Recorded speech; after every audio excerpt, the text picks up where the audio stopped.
good morning, Grenada. Yes, sirree. Good morning. Monday morning. Third day of February 2020, yeah. I'm George Grant saying welcome to the first edition of Gudday Grenada. It's also the first edition in the 16th year of Grenada Broadcast. Thank you so much. My dear friends, it's another beautiful morning here. Very quiet. Don't see any cruise ships in town this morning. So let's take a look at what we've got coming our way, as you see there on the rundown. First caption, saluting Black History Month. Margaret Francis. What is that all about? Well, we're going to tell you just a wee bit. But just simply say right now that those of you in the United States know what I'm talking about, because you've already swung into high gear as far as this commemoration is concerned. And I think you're going to be pleased with what we're going to be doing throughout the month of February on this right here, on this platform. Yes, sirree, yes, sirree, yes, sirree. Just let me take a look here and see how things are going. Yeah, see that you guys are already there this morning. Nice to see you. We do have the national report for you as well. And then it's Monday. So what happens on Monday? Something called Fiscal Alert. And this Monday morning is going to be absolutely no exception whatsoever. So let's get down to business. I am honored to have this lady on camera. You know, she's one of those who likes to remain behind the scenes and do this, do that, do the other. This lady is not just a proud Caribbean national, but she's also very, very passionate about her Black heritage. As we begin to commemorate Black History Month, she set out to specifically pay tribute to Black Caribbean nationals by putting together a mini-series. And by mini-series, I mean these videos that you're going to be seeing over the next few weeks. They run anywhere from a minute and a half to maybe 3.5 minutes or so. And I'm sure that you are going to learn an awful lot about ourselves and about Caribbean people, and in particular, Grenadians, Black Grenadians, who have left their mark. Last night, I had a little chat with Margaret. I managed to convince her to allow me to record it. I'd like you to take a look at that little chat, my dear friends. Take a look. I've been telling you for the past few days that this week we're going to be featuring a very, very special series done by our good friend Margaret, to commemorate Black History Month. And we're fortunate that she's been able to join us this morning just to tell us briefly what is the series all about. Mags? So hi guys, it's good to be talking to you guys in person as best as we can for once. So as George said, as everybody knows, if you live in the US certainly, and in some countries around the world, this is Black History Month. February is generally observed as Black History Month. And so just a little background, so for those who don't know, Black History Month had its origins back in 1926. It was founded by Carter G. Woodson, and it started off as Negro History Week. That's what it started off as. And over the years, it evolved and it became Black History Month. Now, the reason why they picked, when it started, it was supposed to be observed the second week in February. And the reason why they had picked February and that time is because President Lincoln's birthday and Frederick Douglass, both of them, their birthdays were both in February. So that's the reason why February was picked. Now, why was Lincoln important to them when they picked that month? Because Lincoln was the president who made the Emancipation Proclamation that led to the abolition of slavery. In the case of Frederick Douglass was a runaway slave who became a leader in the abolitionist movement. He was a prolific writer and a great orator and all of that stuff. So if you do African American history at all, you will always hear Frederick Douglass's name come up in the discussion. So that's kind of the little background to that. When Woodson and they decided to celebrate this, the idea was to to research and promote Black achievements, Black Americans, and also people of African descent. So it was two groups of people. It was supposed to be the achievements of Black Americans and the achievements of all other people of African descent. So that's basically what Black History Month is about, where it came from, and why we're here. So I decided that since, part of the whole thing that George does and what we try to do here is to inform and educate, that we should do something for Black History Month. I decided that, given that we're Caribbean folk and we hear so much about everybody else from every other part of the world, particularly the United States, for those of us who live here, and certainly in the Caribbean, I'm sure we can name any number of Black US people, that we probably should look at the Caribbean and just look, because we do have people who have achieved and we need to talk about them some more.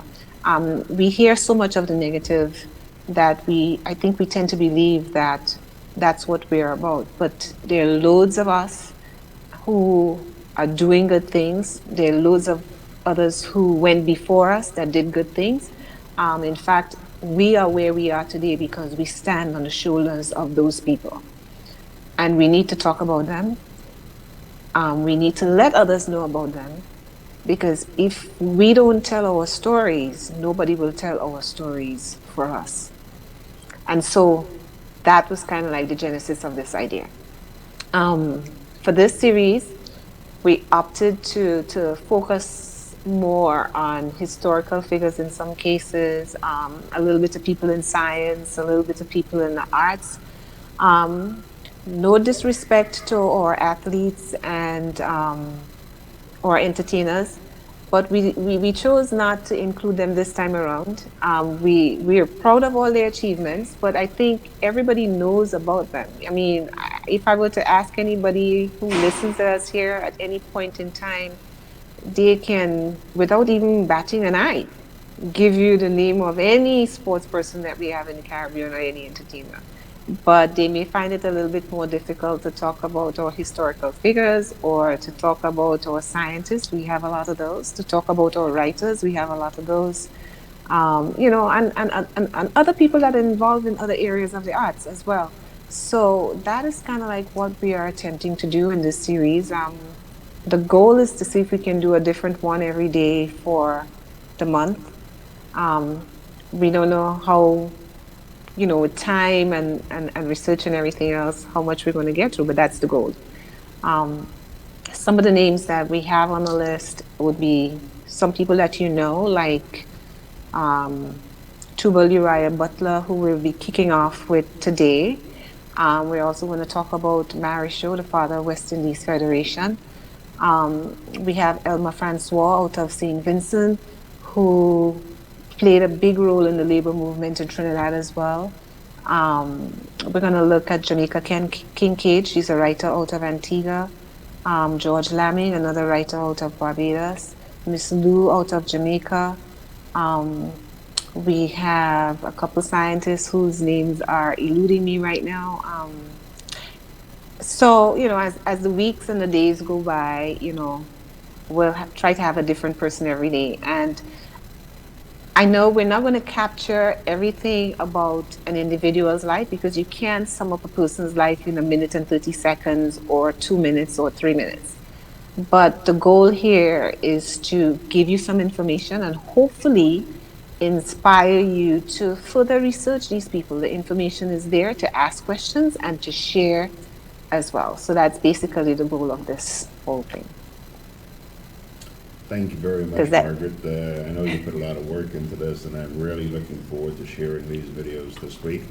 It's going to be a short week because we only have 4 work days, but I hope you can get many more of these done. And throughout the rest of the month of February, we'll be sharing them with our audience.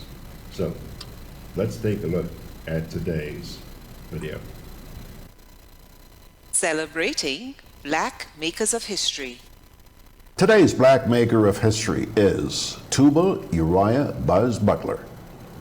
Grenadian-born Tubal Uriah Butler has been immortalized as the founder of the modern trade union movement in Trinidad and Tobago.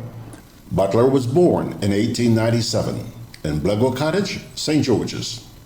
He attended the St. George's Anglican School before joining the British West Indies Regiment and serving in World War I. Butler's activism began on his return from the war. He established the Grenada Representative Government Movement and the Grenada Union of Retired Soldiers to demand home rule and better living conditions for the working class. In 1921, Butler migrated to Trinidad to work in the oil fields. In 1935, he shot to prominence after leading the Apex oilfield workers on a hunger march to Port of Spain. 2 years later, a Butler-led oilfield workers' strike culminated in the 1937 riots and triggered nationwide protests and revolts. Butler became a wanted man. He was subsequently arrested, tried, and jailed. Butler's political activity continued after his release. In 1950, the British Empire Workers and Citizens Home Rule Party, which he founded, won the national elections. But the British Crown refused to appoint Butler chief minister, claiming that he lacked the social graces needed for leadership and governance. Later in life, Butler became a Moravian Baptist preacher, but he is best remembered for his fight for union workers' rights.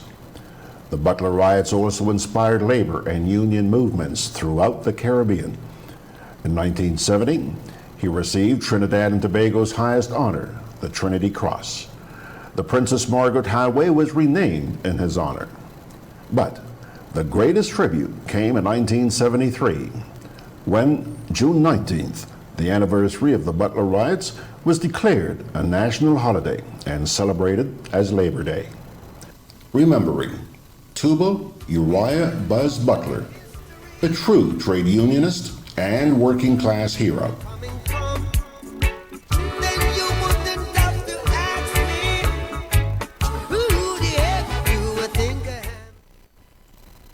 See the things you learn around this joint? It's not all about Tebe and scandal and what's bad about the country and what's bad about the world. Yeah, we aim to educate. Mags, thank you so much. Thank you so much for your contribution. Pilgrims, let me say a quick hello to the folks who are with us out there this morning. My goodness, I don't believe this. This guy is, pretty new around here, but he's first this morning. Harry.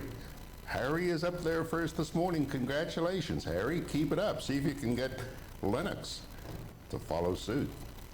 Bernard Gilbert's there. Grenada Sunshine saying good morning. Anthorello. Margaret Francis will say, hey, thanks for looking, and Mags, appreciate it. Kipling Francis is sending God's blessings, and Chester Simon saying good morning. Hello there, Chester. Merrill Forthside says, like the inscription on your mug. Here's what she's talking about. How did you see that? Huh? Day. Yeah. Precious price. I think there are probably only about 3 or 4 of these things in the world. Classics. Lydia James is saying good morning to you guys, and Carlene Vespre as well. And Grenada Sunshine says, long live the memories of Uriah Buzz Butler. Yeah, man. Glenn Andrew Mark is agreeing with her. Now, folks, let's take a first little break here, and we're going to come back with the National Report right after this. Inspection and licensing have begun, and at Hubbard's, we want you to be ready. From January to February 15th, we're offering vehicle owners with single registration letters 1 to 2,500 and plural registration letters 1 to 250, 10% off our new torque tires and Power Max batteries. Don't get caught unprepared. Visit us today at our motor department in Mungay or our tire bay in Grandance, located near Hubbard's Building Supplies. Together with you, our customers, we energize our community. Together with you, we energize our economy. We are working together to give our nation a better tomorrow. With you, we energize our future. Together, we energize our nation. Thank you for partnering with us as we energize our Spice Island. Renlec, energizing our Grenada. Juve chocolates, cocoa nibs, and cocoa balls from Diamond Estate Grenada are now available at Amazon.com, Amazon.ca, Amazon.co.uk, and GrenadaMarket.com. Try their sensational touch of nutmeg and a touch of ginger chocolates, 75% dark and rich, 100% pure cocoa, and their 60% dark and sweet chocolate bars today. Amazon Prime members enjoy free shipping on these orders in the USA, Canada, and Europe. GrenadaMarket.com. When you can't come to the island, the products of the island will come to you.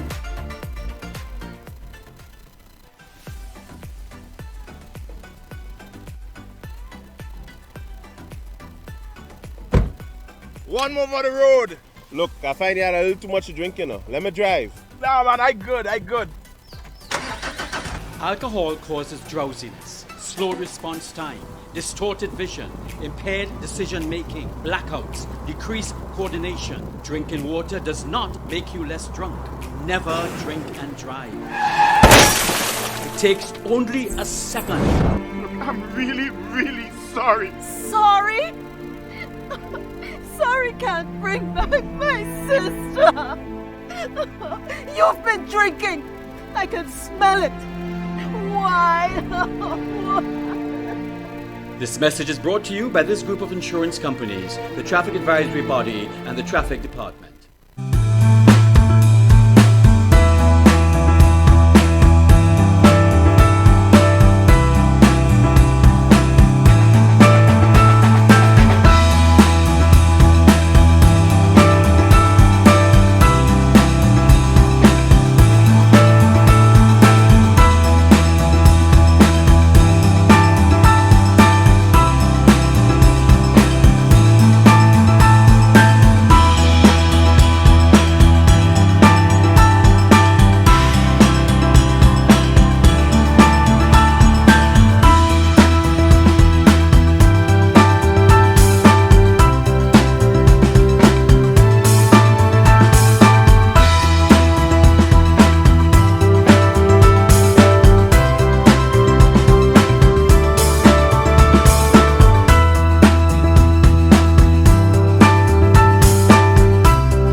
Ministry of Health says Chinese who arrived here this week were thoroughly screened. We'll have details to this story and more in the National Report.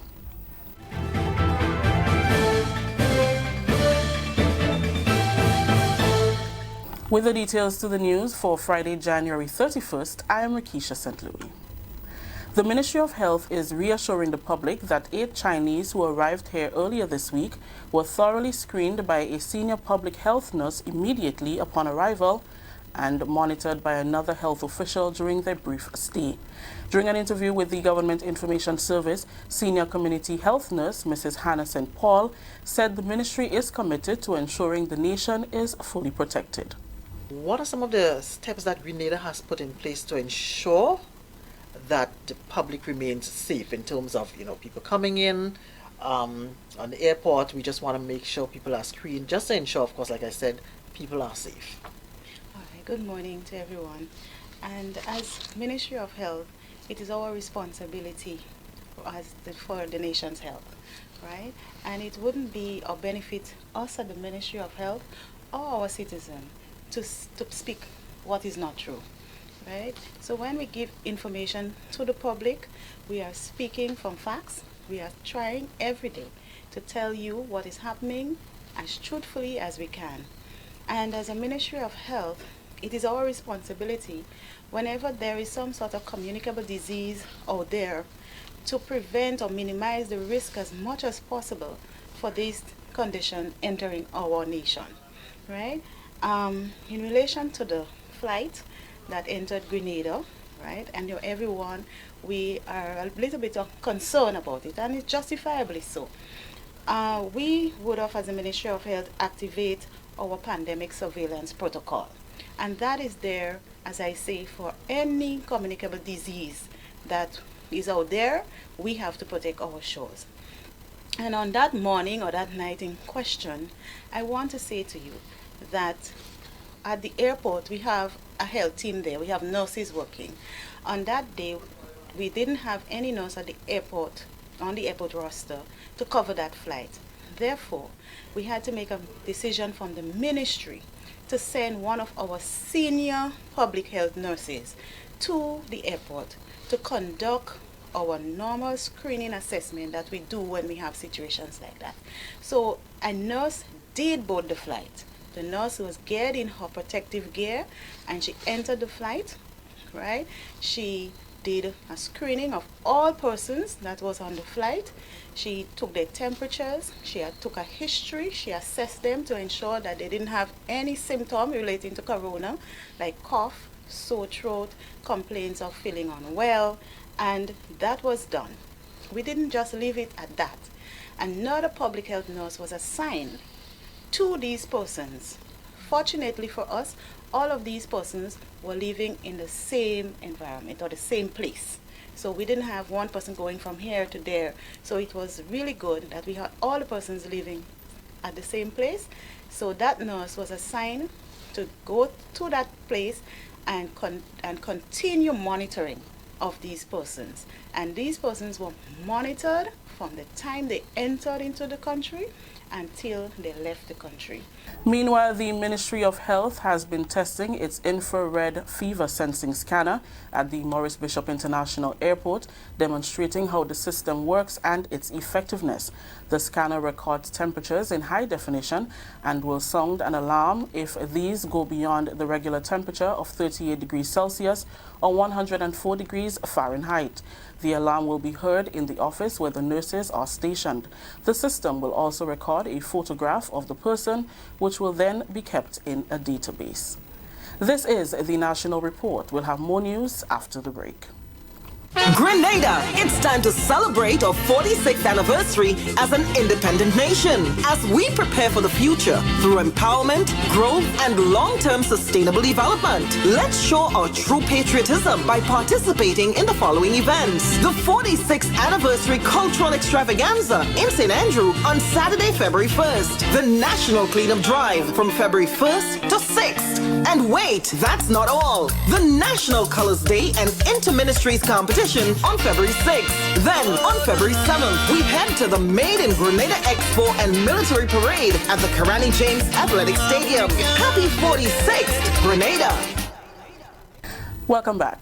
Minister for Carriacou and Petite Martinique Affairs, Honorable Kendra Mathurin Stewart, is urging citizens to utilize their collective talents as a people for the continued advancement and empowerment of Grenada.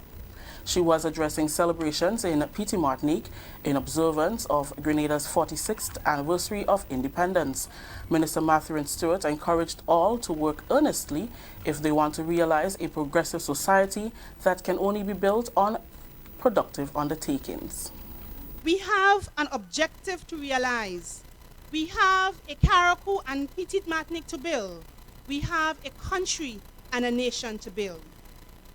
Don't fool yourself, for there will be many challenges, difficulties, frustrations, and obstacles as we move forward. But if we come this far, there must be further we can go. Our country is counting on us to prepare for the future through God's almighty grace and favor, through empowerment, through growth, and through long-term sustainable development. Finally, in the news, the Ministry of Agriculture is intensifying its drive to educate farmers on the most effective methods of getting rid of the coconut beetle, which continues to have a negative effect on the industry. We get more in this Karima Lewis report. After its emergence in 1955, the coconut beetle and its effects subsided for quite a bit. However, it re-emerged in 2003 and has been limiting the production of coconut on the island ever since.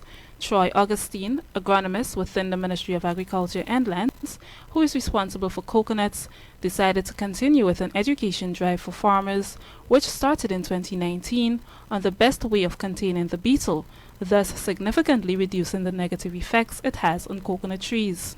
On Thursday, at a farm located at Belvedere, St. Andrew, Augustine coordinated a field training with farmers in that area, highlighting controlled measures for the pest, something he said he learned during a training in Brazil. You would see it flying around a lot during the dry season, and early in the morning or very late in the afternoon.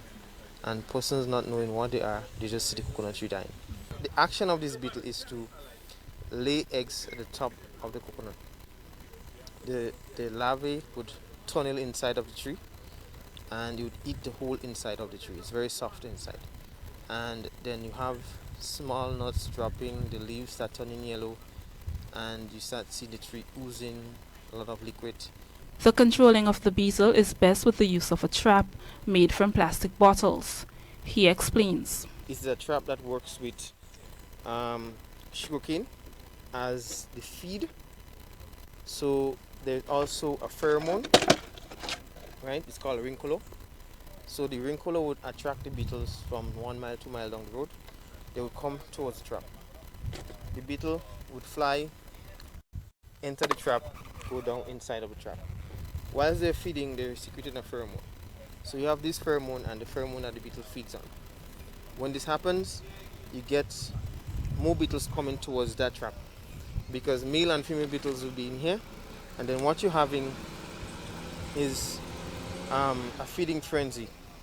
Then you would get a lot of beetles in the trap, which you have to empty after a while. One of the participating farmers, Carlton Gully, is grateful for the opportunity to learn. It's a long time we're noticing the coconut beetle, and I think it's getting worse and worse, and I think farmers are very concerned of what's taking place. Because if you look at this farmer here, nice raw coconut all inside, and it's written is behind stage now, that we could benefit something, and it's just keep dying and dying. And I'm glad to know that the ministry take the objective to look at it and to come and to engage farmers and able to do something to train farmers to able to counteract the beetle, because coconut is a very good thing in the market. It sells a lot.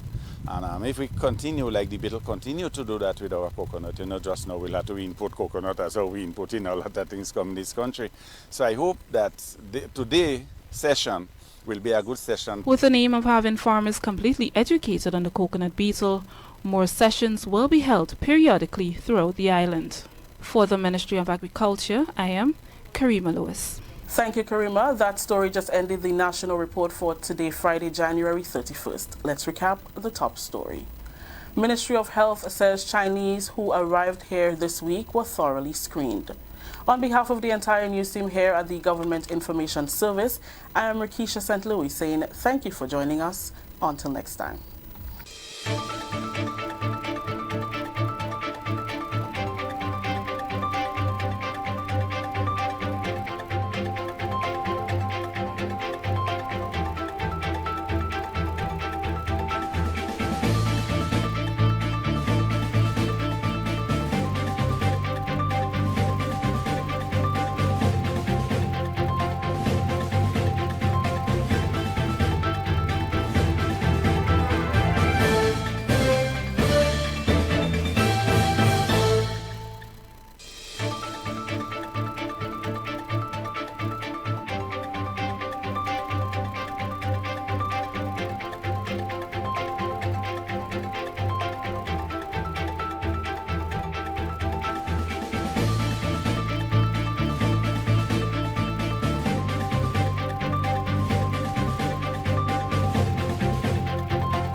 Conveniently located in the Grand Shopping Center, for over 40 years, Food Fair has provided quality service at affordable prices. Now, grocery shopping is made easier and more convenient from the Food Fair web store.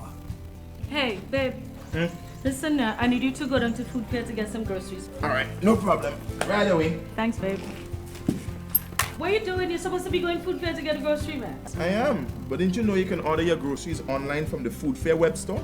Are you serious? Of course.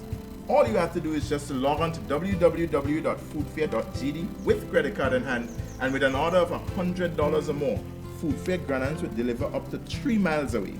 And you don't even have to worry about your information, you know. Their safety measures are excellent. So hold on. You just order online and Food Fair will deliver to you? Yep. Oh, baby, better hurry up and order, man. I already did. They should be here any minute now.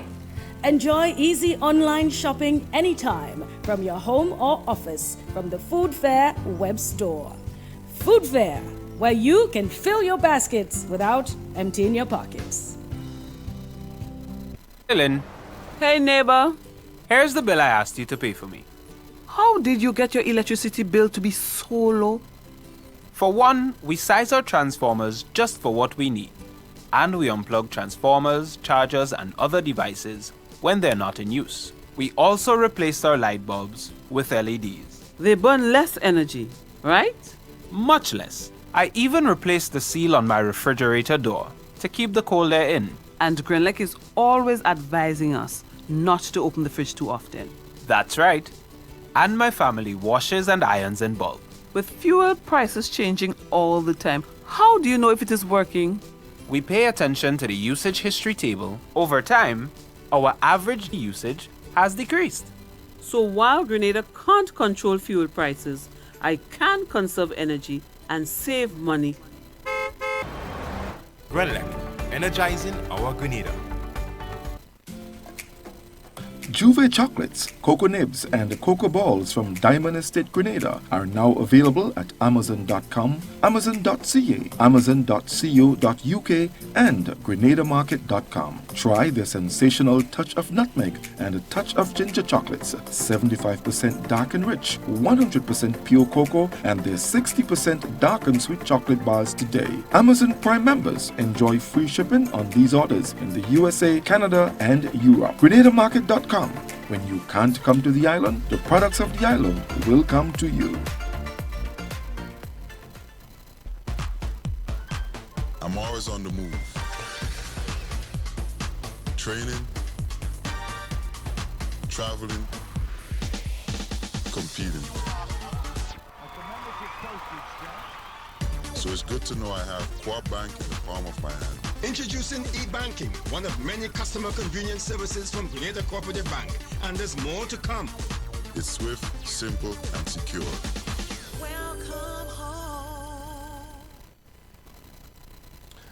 Folks, it's 24 minutes away from 10 o'clock. Time now for this week's edition of Fiscal Alert with the Bain sisters. This morning they're not talking money and finance and that type of stuff. Instead, believe it or not, they're going to be offering some thoughts on the coronavirus. I think, again, you're going to learn a little bit this morning, a lot this morning, from the Bain sisters. Want to let you know, though, that what you're about to see this morning was actually recorded yesterday afternoon. So they're not live this morning, so you're not going to be able to ask them any questions or make any comments. Well, you can. I'm sure they're going to be looking at them on social media, but don't expect any answers because this program is pre-recorded. So here we go with this week's edition of Fiscal Alert with the Bain sisters. Prior to going to the healthcare physician. Good morning, George, and good day to all our listeners and viewers to Fiscal Alert as we share knowledge and experience. During the last 2 episodes of Fiscal Alert, we discussed the National Health Insurance. And health continues to be an important agenda on the national, regional, and international agendas. With me this morning are Dr. Janice Bain and Mrs. Gemma Bain Thomas, and they will be discussing the 2019 novel coronavirus. Dr. Janice Bain and Mrs. Gemma Bain Thomas. Thank you, Laurel. Good morning, George. Good morning, listeners and viewers. As you indicated, we are discussing the coronavirus. Dr. Bain, could you give us some background information on the coronavirus? Yes, Gemma. The coronavirus is a group of viruses that cause disease in mammals and also in birds. In human, the virus typically will cause some respiratory infections, and this is typically mild. For example, the common cold. But we also have some more lethal forms of the coronavirus.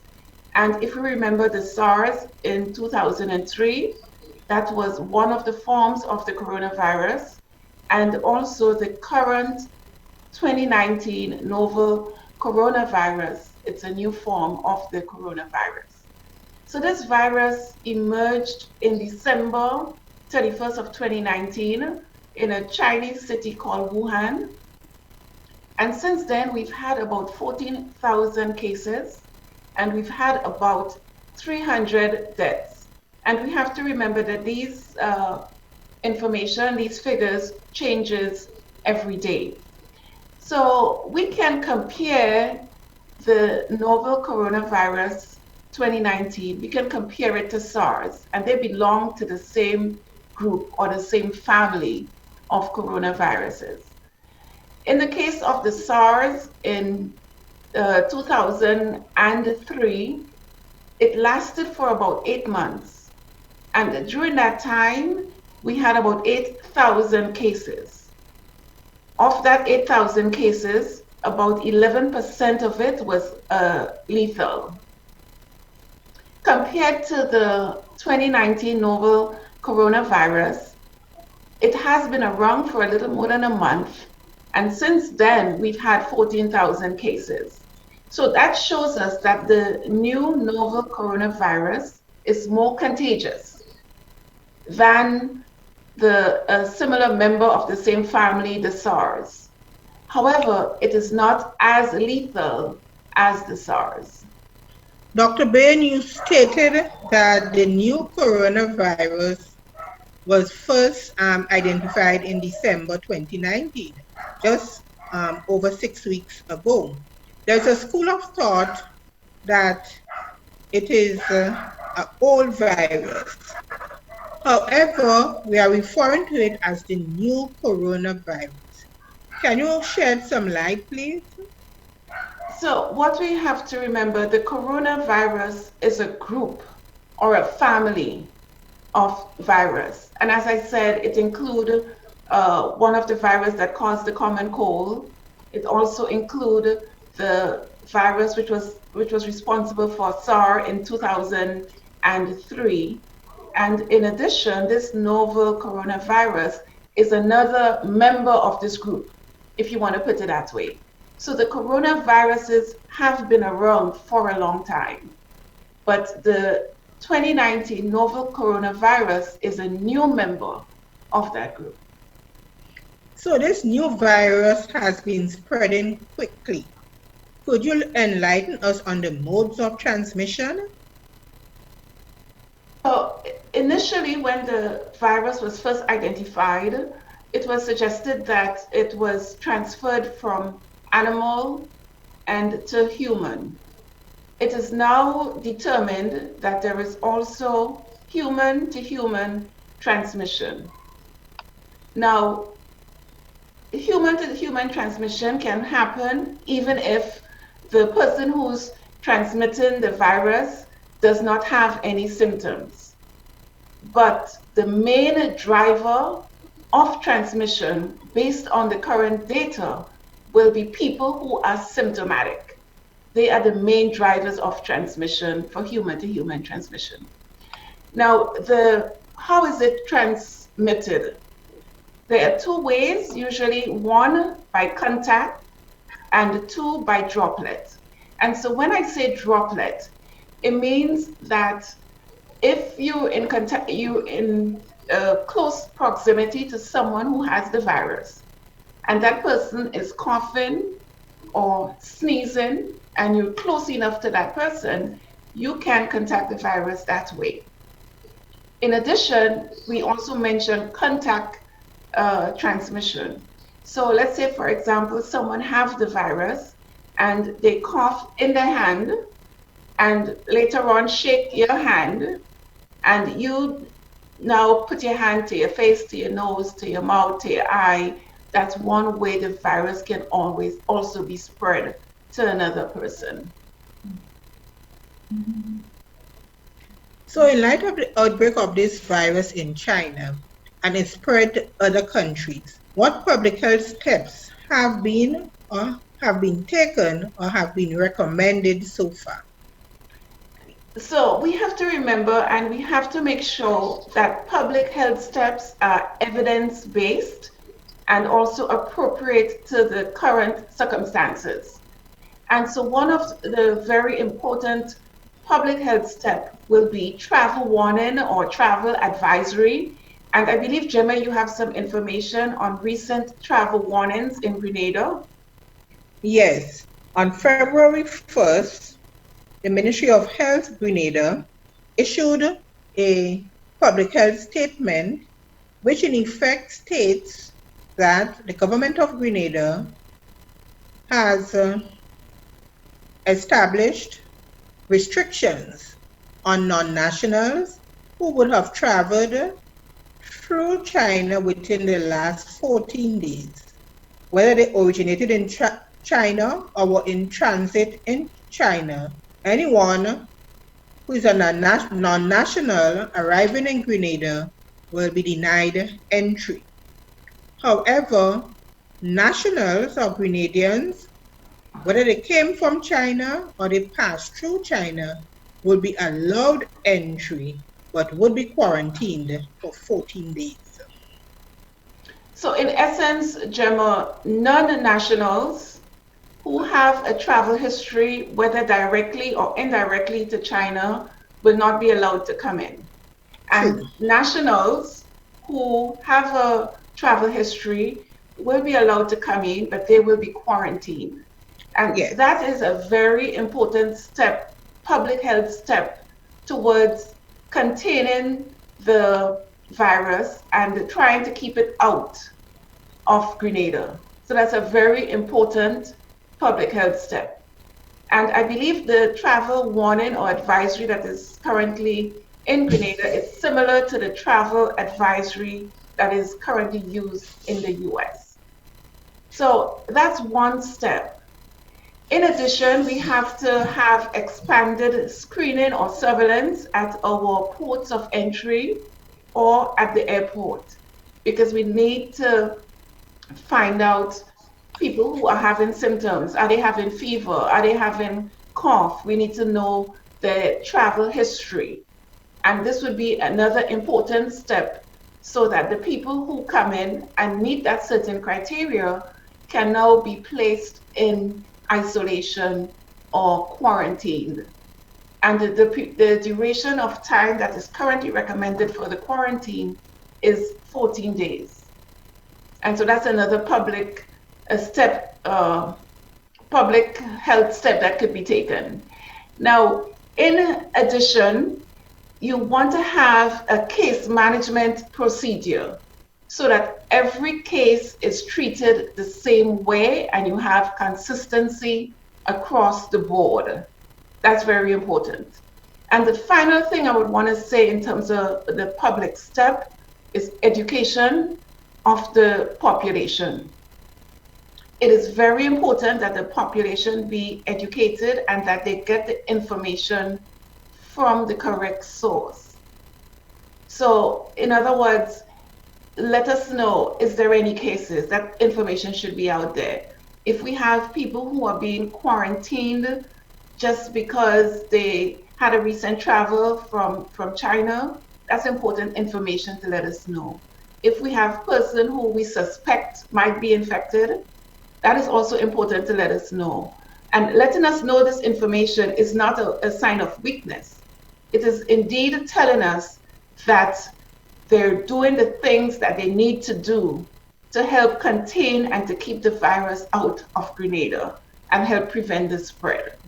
But Dr. Bain, how often should the information be put to the public? The virus is new and things are changing by the hour, by the minute. And so it would be, I would suggest that as long as you have new information to share, there is no need to hold on to that information. You have new information, you need to put the information out there. So even if you have a procedure whereby you will update the public every day, if that's the standard that they want to use, in addition, as more information become available, it's important to inform the public. Because if you do not inform the public from a reliable source, what happens is that you create a vacuum. And that vacuum gets taken up by Facebook and Twitter and Instagram. And these are not the reliable source of information. I would recommend using the Centers for Disease Control website and the World Health Organization website. Also look at reputable news station to get the information, and whatever sites that the government direct the people to would be the site where they provided information to the population. But that's very important that we have information, or else what is going to happen is that people will start to panic, and there's really no need to panic at this point. So the World Health Organization has declared a global health emergency. There must be reasons or rationale for the declaration of that emergency. Can you enlighten us, Dr. Bain, on what are some of the considerations in making that declaration? And yes, Gemma, the global health emergency was declared on it was declared January 30th, 2020. And in making a global health declaration, a certain criteria that's taken into consideration. So the World Health Organization will make a declaration of a public health emergency if they feel that the threat isn't limited to one country. but the potential to affect other countries around the world. In addition, we need to know that we're as strong as our weakest link. And so the World Health Organization takes that into consideration and understanding what would be the impact if the virus was to take hold in another country with a less developed or weaker health system, because we're all interconnected. It's a global society. And so we have to strengthen our weakest link. And so they take these factors into consideration when they declare a global health emergency. In addition, the declaration of the global health emergency, it helps to mobilize financial and political support to help to contain the outbreak. It helps to boost the public health measures that again will help to contain the spread of the virus.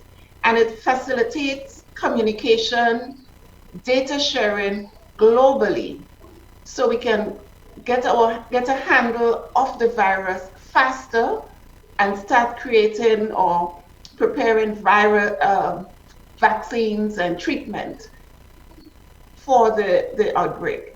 So the global health emergency is really aimed at containing the spread of that virus in as short a time as possible. And all of that is part of the international health regulations, which are a legally binding instrument of international law established in 2005, which aims at assisting countries to work together to save lives and livelihoods endangered by the international spread of diseases and other health risks, and also to avoid unnecessary interference with international trade and travel. Now, the International Health Regulations is an agreement between 196 countries, including all World Health Organization member states, of which Grenada is a member, and it aims to enable these states to work together for global health security. The regulations require all countries to have the ability to detect, assess, report, and respond to public health events. In so doing, all countries are required to make sure surveillance systems and laboratories can detect potential threats, to work together with other countries to make decisions in public health emergencies, to report specific diseases, plus any potential international public health emergencies, and to respond to public health events. So, international health regulations provide specific measures that member countries can take at their ports, their seaports, their airports, and at border crossings, so as to limit the spread of health risks to neighboring countries and to prevent unwarranted travel and trade restrictions. In considering whether a potential public health emergency may arise, the World Health Organization would look at 4 criteria. 1, is the public health impact of the event serious? 2, is the event unusual or unexpected? 3, is there a significant risk of international spread? And 4, is there a significant risk of international travel or trade restrictions? Once 2 of the 4 criteria have been met, the World Health Organization will declare a potential global health emergency. And so, Gemma, it shows that we're not alone in this fight. And we have the World Health Organization, we have international regulations, we have venues like the Centers for Disease Control where we can get reliable information.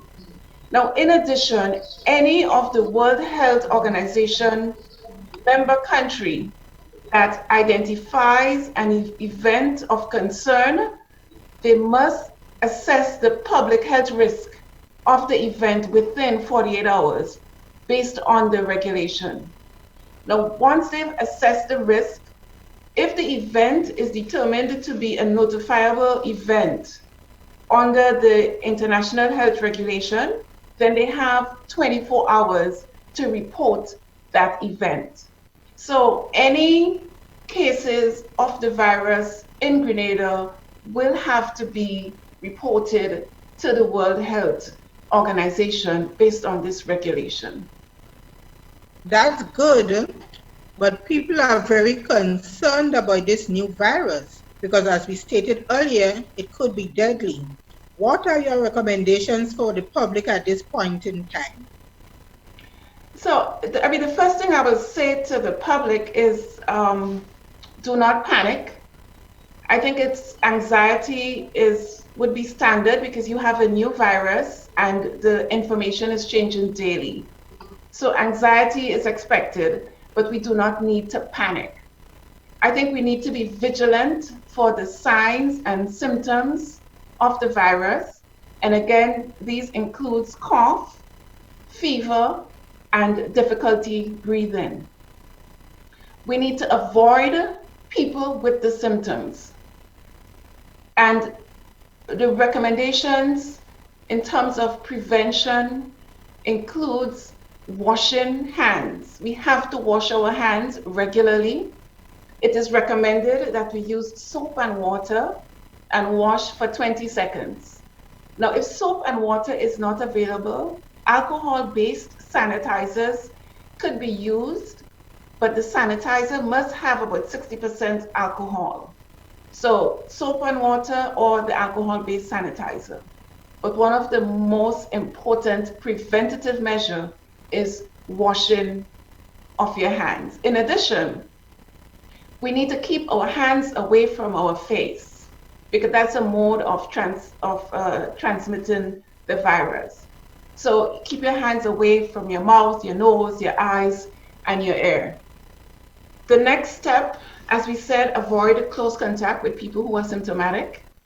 Again, if you're symptomatic, go see your primary care doctor and isolate yourself and go see your primary care doctor.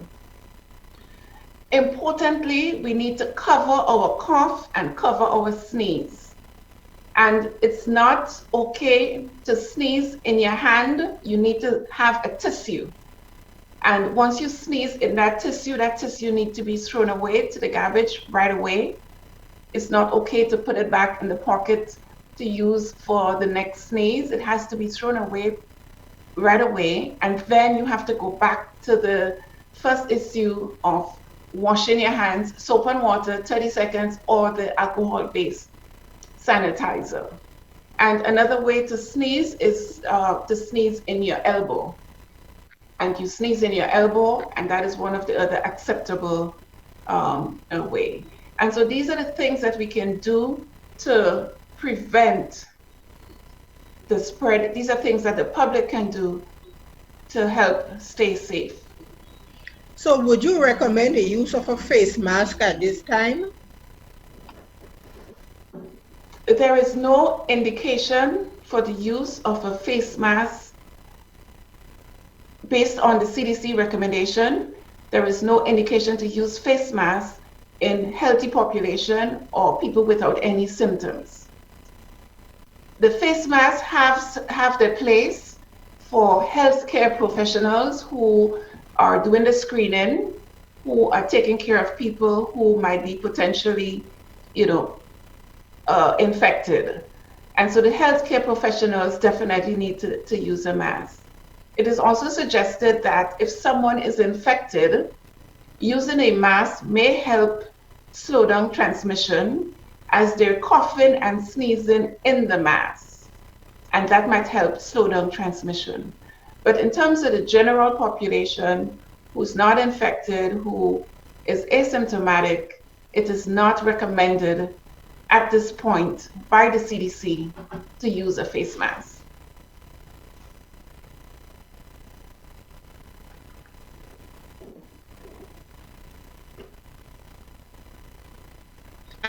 point, who are most susceptible to contract the new coronavirus? Is it the older people or the younger people?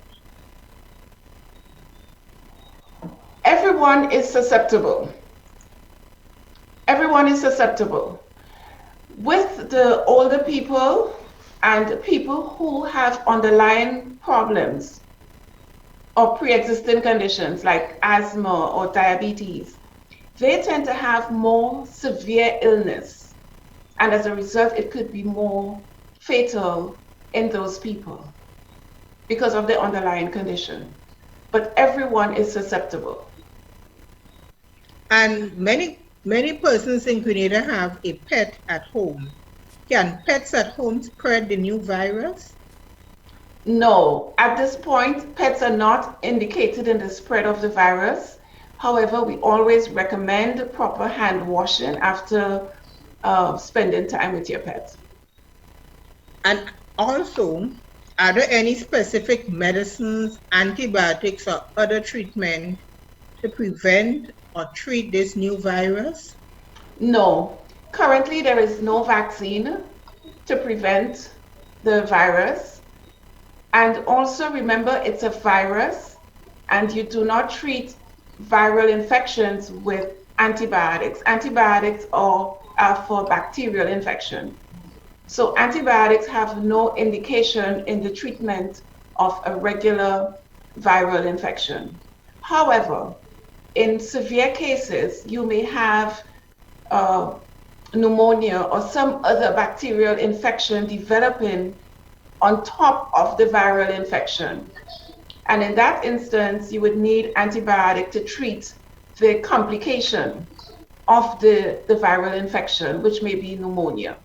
But in terms of a straightforward viral infection, there's no vaccine. Antibiotics are not indicated. The treatment is usually symptomatic, so you can take something for your cough, you can drink fluids, you can take something for your fever, and we just treat the symptoms.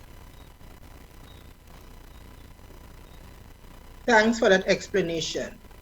So if someone recently traveled to China and got sick, what should they do? Well, if they recently traveled to China and they got sick, they're having fever and cough, first thing, isolate yourself. Do not be socializing with people who are not sick. Call your doctor and give them a full history so that you can be isolated and quarantined and follow the procedure for people who have been in China and exposed to the illness. So that person would want to get in touch with the health authorities right away and give them their history, and the health authorities can take it from there. And as much as possible, they would want to avoid any contact with people prior to going to their healthcare physician. So in essence, we are saying that the focus now, as it relates to the coronavirus, should be on prevention. Yes, it should be on prevention. Currently, based on the World Health Organization, there's no documented known cases in Grenada at this moment. And so the travel advisory is very important in terms of limiting the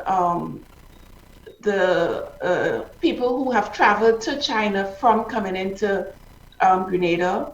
Also very important that people who give a travel history and who are symptomatic, they're quarantined for 14 days. And that's also very important. And very important also is for the government to give us information and to update us as to what is going on, so people have reliable information and do not panic. Now, in terms of the general population, the recommendations would be, again, proper hand hygiene, wash your hands, soap and water, avoid touching your face with dirty hands. If you have a cough, cover your sneeze. If you're sick, do not go to work. Get in touch with your primary care doctor, and they can determine whether or not what needs to happen from there. And if you are not sick, you still have to be vigilant and avoid the people who are sick. And this is very important. It's everybody's responsibility. It's everybody's responsibility, because we all will have to come together in order to help prevent and contain the virus in this global economy. Thank you very much, Dr. Bain, for explaining the virus to us, and to Mrs. Gemma Bain Thomas for her probing questions. Thanks to the viewers and listeners to Fiscal Alert. Join us on Fiscal Alert as we discuss ongoing and emerging issues affecting the domestic economy. Because knowledge is power and experience is the greatest teacher. Thank you and good day to all.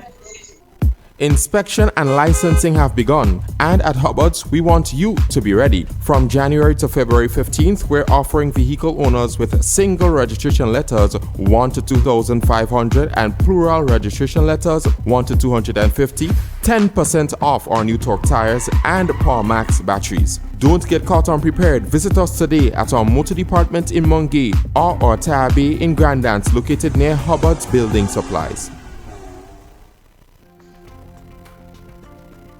Together with you, our customers, we energize our community. Together with you, we energize our economy. We are working together to give our nation a better tomorrow. With you, we energize our future. Together, we energize our nation. Thank you for partnering with us as we energize our Spice Island. Renlec, energizing our Grenada.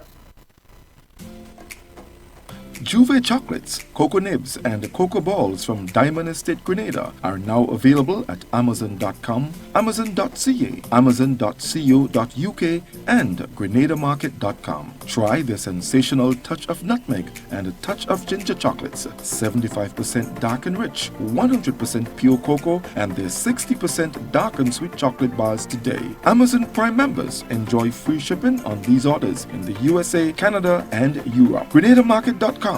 When you can't come to the island, the products of the island will come to you.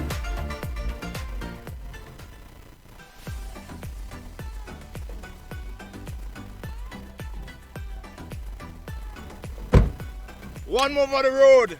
Look, I find you had a little too much to drink, you know. Let me drive. Nah, man, I good. Alcohol causes drowsiness, slow response time, distorted vision, impaired decision-making, blackouts, decreased coordination. Drinking water does not make you less drunk. Never drink and drive. It takes only a second. Look, I'm really sorry. Sorry? Sorry can't bring back my sister. You've been drinking. I can smell it. Why? This message is brought to you by this group of insurance companies, the Traffic Advisory Body, and the Traffic Department. Well, my dear friends, I did tell you it would be informative. I hope you learned a bit there.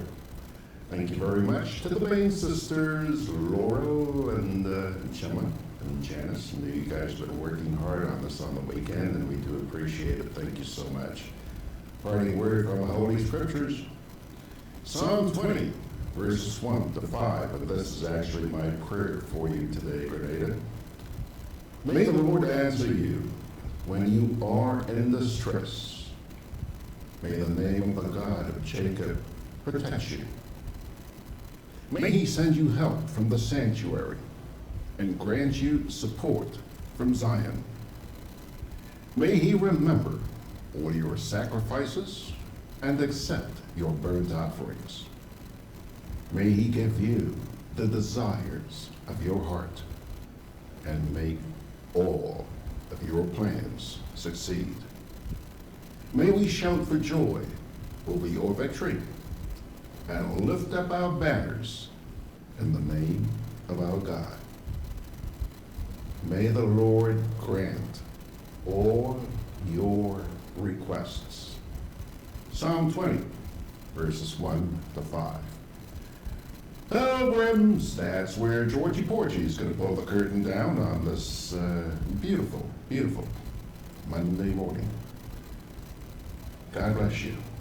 By His grace, let's get together again tomorrow morning.